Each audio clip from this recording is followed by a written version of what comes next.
찬송가 302장 함께 찬양하겠습니다.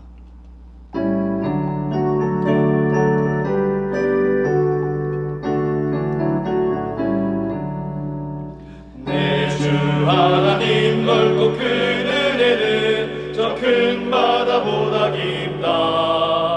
너 곧 한 줄을 끌어 깊은 대로 저 한가운데 가보라. 언덕을 떠나서 창파에 뱉기고 내 주 예수 은혜의 바다로 내 맘 꺼져가라. 왜 너 인생은 언제나 거기서 저 큰 바다 물결 보고 그 빛 모르는 깊은 바다 속을 한 번에 하려 안 보나.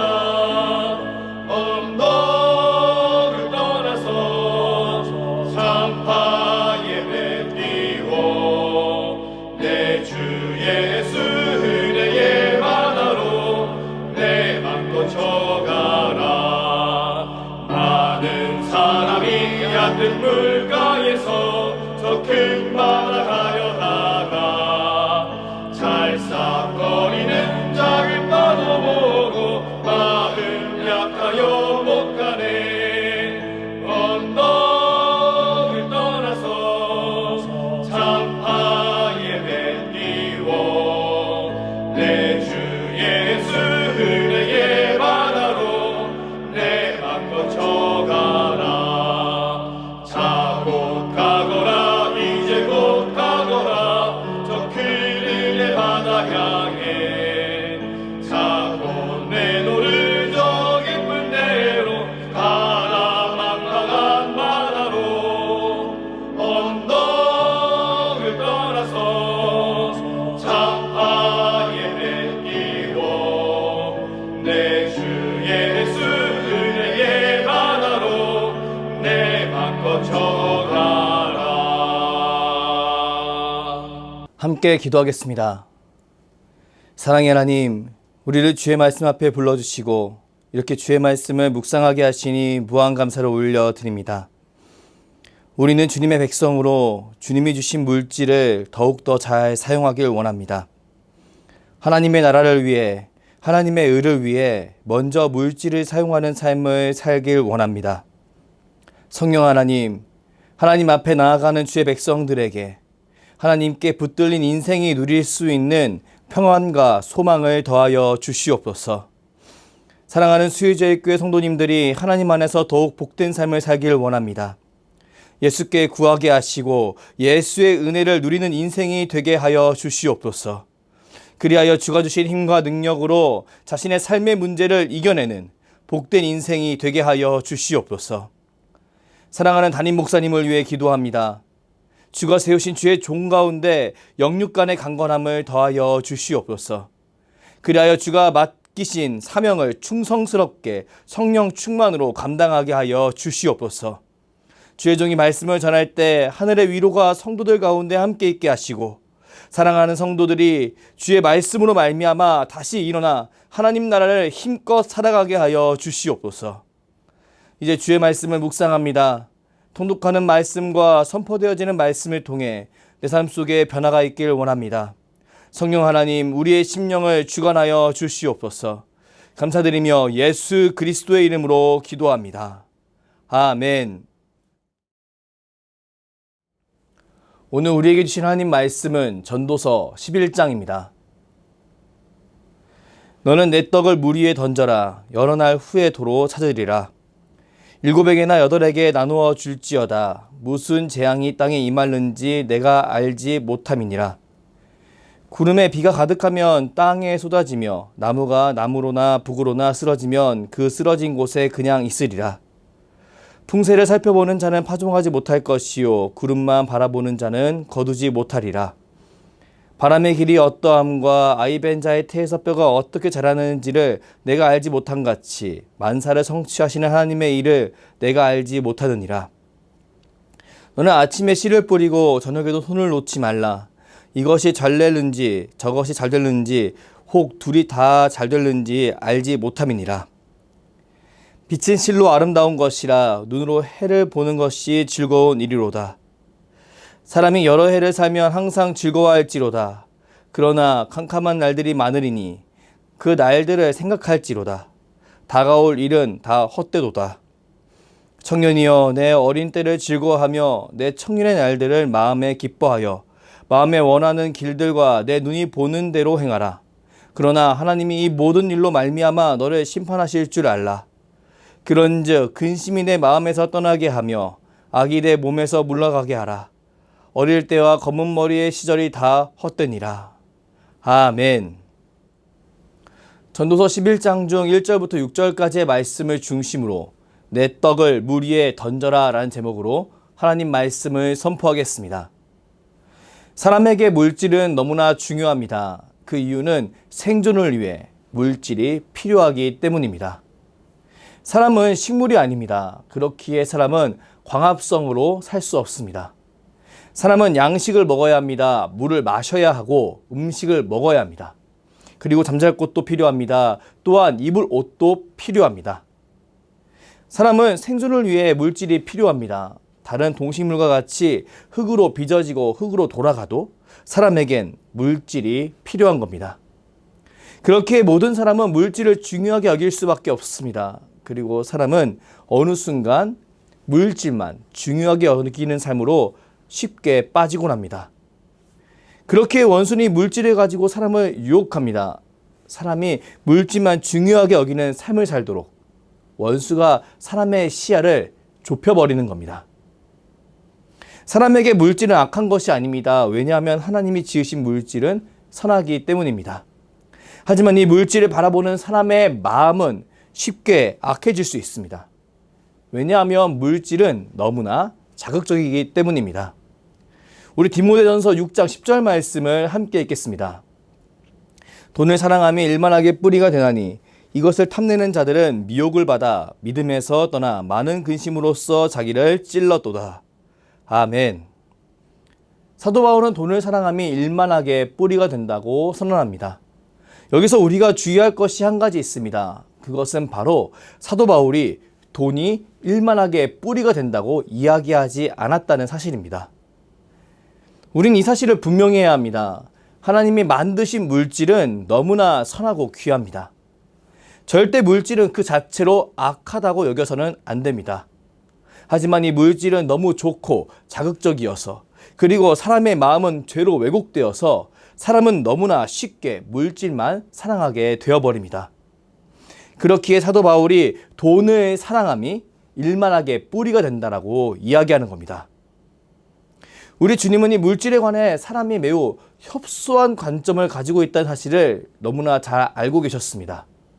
그렇기에 우리 주님은 다음과 같이 제자들에게 말씀하신 겁니다. 우리 마태복음 6장 32절부터 33절까지의 말씀을 함께 읽겠습니다. 이는 다 이방인들이 구하는 것이라. 너희 하늘 아버지께서 이 모든 것이 너희에게 있어야 할 줄을 아시느니라. 그런즉 너희는 먼저 그의 나라와 그의 의를 구하라. 그리하면 이 모든 것을 너희에게 더하시리라. 아멘. 사람은 물질이 풍성하든 부족하든 상관없이 물질만 사랑하는 삶에 쉽게 빠져버립니다. 왜냐하면 이 물질은 사람의 눈에 너무나 잘 보이기 때문입니다. 그렇기에 사람은 이 물질이 없는 순간에 대해 매우 큰 불안과 두려움을 가지게 되는 겁니다. 이것은 예수를 믿는 사람이나 안 믿는 사람이나 상관없이 동일한 불안입니다. 그렇기에 예수님은 누가 먹이고 키우지 않더라도 살아서 돌아다니는 새와 들판에 피어있는 백합화를 예를 들며 예수님을 따르는 사람은 하늘 아버지가 지키고 보호해 주실 것이라고 분명히 말씀해 주시는 겁니다. 우리는 예수님의 음성에 귀를 기울여야 합니다. 왜 예수님은 자신을 따르는 사람에게 이런 이야기를 하신 걸까요? 그 이유는 예수를 믿는 사람이든 예수를 안 믿는 사람이든 사람은 동일하게 이런 불안을 느끼기 때문입니다. 그리고 예수를 믿는 사람 중에 이 불안 때문에 하늘 아버지를 놓쳐버리는 인생이 있기 때문입니다. 우리 이 말씀을 통해 예수님이 바라보시는 사람의 현실에 대해 묵상해야 합니다. 그리고 예수님의 말씀을 통해 이런 현실 속에서 그리스도인이 하나님의 의와 평강과 희락을 누리는 삶을 어떻게 하면 살 수 있는지 배워야 합니다. 우리 마태복음 6장 33절 말씀을 다시 한 번 더 읽어보겠습니다. 그런즉 너희는 먼저 그의 나라와 그의 의를 구하라. 그리하면 이 모든 것을 너희에게 더하시리라. 아멘. 우리 예수님께서는 분명히 말씀하셨습니다. 그런즉 너희는 먼저 그의 나라와 그의 의를 구하라. 그리하면 이 모든 것, 우리의 필요를 하늘 아버지가 너희에게 더하실 것이다. 저는 이 말씀이 이 세상을 붙드는 분명한 진리라고 믿습니다. 그리고 저는 지금 말씀 앞에 나와 있는 저와 여러분이 이 말씀을 믿음으로 굳게 붙잡아야 한다고 확신합니다. 우리 주님은 우리에게 물질을 상대하는 방법에 대해 분명히 말씀해 주셨습니다.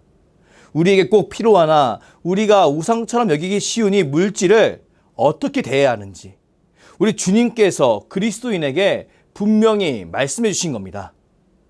먼저 하나님의 나라와 의를 구하는 삶, 그리고 그로 말미암아 하나님께 물질을 공급받는 삶, 바로 이 삶이 우리에게 제시된 필요한 물질을 풍성히 누리면서 물질을 나의 우상으로 삼지 않을 수 있는 유일한 방법입니다.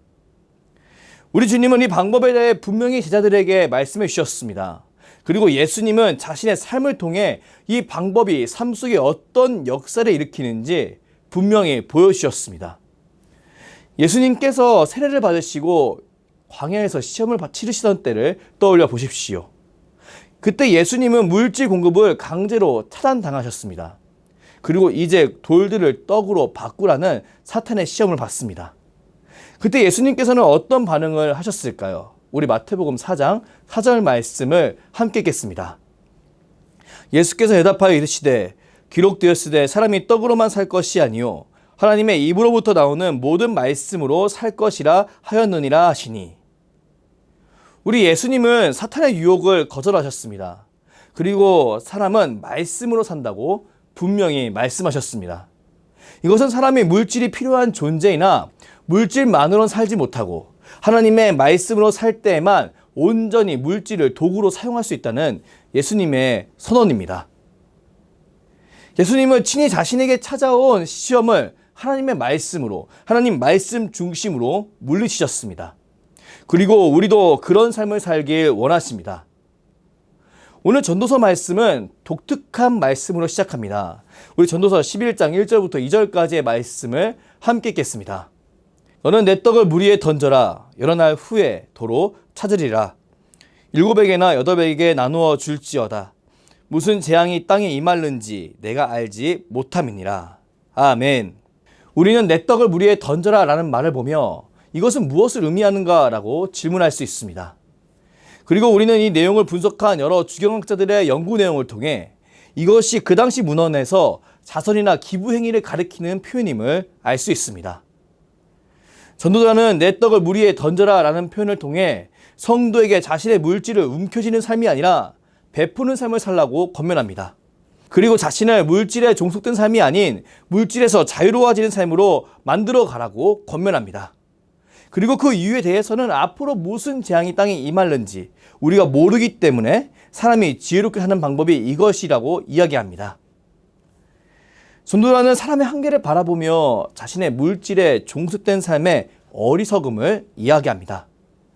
전도자는 우리에게 물질이 필요하지만 물질 여부에 따라 삶의 태도가 돌변하는 삶의 모습을 벗어나야 한다고 밝히 드러내고 있습니다. 그리고 전도자는 이런 한계와 불확실성 앞에서 우리에게 하루하루를 성실히 임할 것을 당부합니다. 우리 본문 6절 말씀을 함께 읽겠습니다. 너희는 아침에 씨를 뿌리고 저녁에도 혼을 놓지 말라. 이것이 잘 될는지 저것이 잘 될는지 혹 둘이 잘 될는지 알지 못함이니라. 우리는 미래를 알 수 없는 한계를 가지고 있습니다. 그리고 이 한계로 인한 불확실성을 가지고 있습니다. 이런 우리에게 전도자는 하루하루를 성실히 살아갈 것을 당부합니다. 아무리 원수가 마음을 어지럽힐지라도 내 마음이 무거울지라도 나에게 주어진 하루하루를 성실히 살아가라고 전도자가 권면하는 겁니다. 그리고 전도자는 그렇게 살아갈 때 그나마 허망하지 않을 것임을 드러냅니다.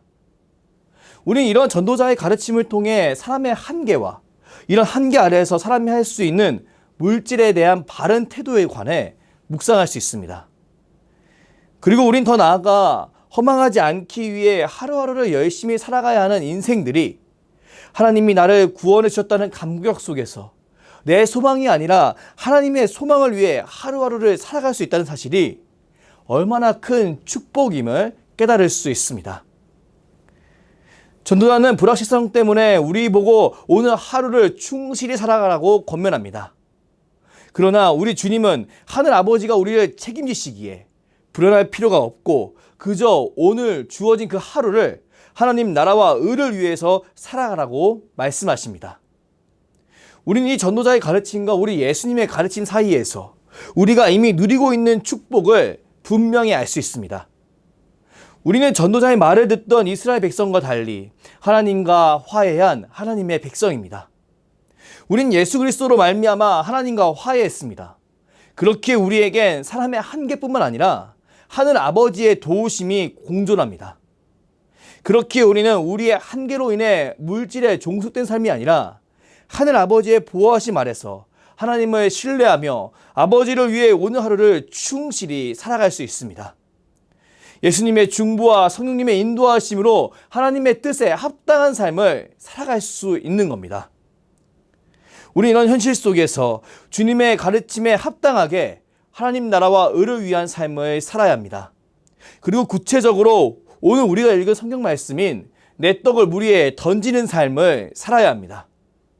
저는 그렇게 살아갈 때 물질이 우상되는 것이 아니라 축복의 통로가 되는 역사가 우리에게 임하리라 굳게 믿습니다. 하나님께서 우리 안에 하나님을 향한 그 굳건한 신뢰를 부어주셔서 더욱더 우리를 하나님이 원하시는 삶, 내 손에 있는 물질을 조금씩 내어놓을 수 있는 삶으로 우리를 인도해 가시리라 굳게 믿습니다. 이전에 군대에서 신우회로 군교회를 주일에 섬길 때 일입니다. 그때 저는 헌금 바구니에서 특이한 물건 하나를 발견했습니다. 그것은 과연 무엇일까요? 그것은 바로 헌혈증이었습니다. 저는 그 헌혈증이 들어있던 감사헌금 봉투의 글을 잊을 수 없습니다. 과연 그 감사헌금 봉투에는 어떤 글이 쓰여져 있었을까요? 그 헌금 봉투에는 빨간색 펜으로 다음과 같이 써 있었습니다. 제가 지금 드릴 것은 이것밖에 없습니다. 하나님 감사합니다. 저는 하나님께서 이 사람에게 물질에서 점차 자유하게 되는 은혜를 주셨다고 확신했습니다. 이 사람은 점차 물질이 나의 삶의 전부라고 여겼던 삶에서 믿음이 내 삶의 가장 중요한 삶으로 넘어가게 된 것입니다. 100원을 주님을 위해 사용하지 못하는 사람은 1000원을 주님을 위해 사용할 수 없습니다. 그리고 1000원을 주님을 위해 사용하지 못하는 사람은 결코 10,000원을 주님을 위해 사용할 수 없습니다. 사람은 훈련되어야 하는 존재이기에 사람에겐 물질로부터 점차 자유하게 되는 과정이 꼭 필요하다고 믿습니다. 사랑하는 성도 여러분, 저는 내 떡을 물 위에 던지는 삶을 통해 우리 모두가 하나님의 공급하심을 경험할 수 있으리라 믿습니다. 그리고 그로 말미암아 물질만 중시하는 세상 속에서 믿음을 중심에 두고 물질을 관리하는 그런 복된 삶으로 나아갈 수 있다고 믿습니다. 분명히 우리 주님께서 우리를 그런 복된 삶으로 인도해 주실 것입니다. 그리고 우리의 도구가 된 물질로 우리의 삶의 의와 평강과 희락을 더해 주실 것입니다. 오늘 새벽 이런 하나님의 인도하심을 기대하며 함께 기도하는 주님 앞에 나아가는 저와 여러분이 되길 주님의 이름으로 축복합니다. 기도하겠습니다. 은혜 하나님, 오늘 말씀을 통해 우리에게 너무나 필요하지만 쉽게 우상이 되어버리는 이 물질에 대해 묵상하게 하시니 무한 감사를 올려드립니다. 우리는 먼저 그의 나라와 의를 위하여 기도하며 물질을 사용할 수 있기를 원합니다. 그리고 이런 삶을 통해 하나님이 나의 삶을 책임져 주시는 것을 경험하기를 원합니다. 성령 하나님, 오늘 함께 기도하는 주의 백성들이 내 떡을 물 위에 던질 수 있도록 믿음을 더하여 주시옵소서. 그리하여 주께서 허락하신 삶의 자리를 하나님 나라와 의를 위하여 기경하게 하여 주시옵소서. 감사드리며 주께서 가르쳐 주신 기도로 기도하오니 하늘에 계신 우리 아버지, 아버지 이름을 거룩하게 하시며 아버지 나라가 오게 하시며 아버지의 뜻이 하늘에서와 같이 땅에서도 이루어지게 하소서. 오늘 우리에게 일용할 양식을 주시고 우리가 우리에게 잘못한 사람을 용서하여 준 것 같이 우리 죄를 용서하여 주시고 우리를 시험에 빠지지 않게 하시고 악에서 구하소서. 나라와 권능과 영광이 영원히 아버지의 것입니다. 아멘.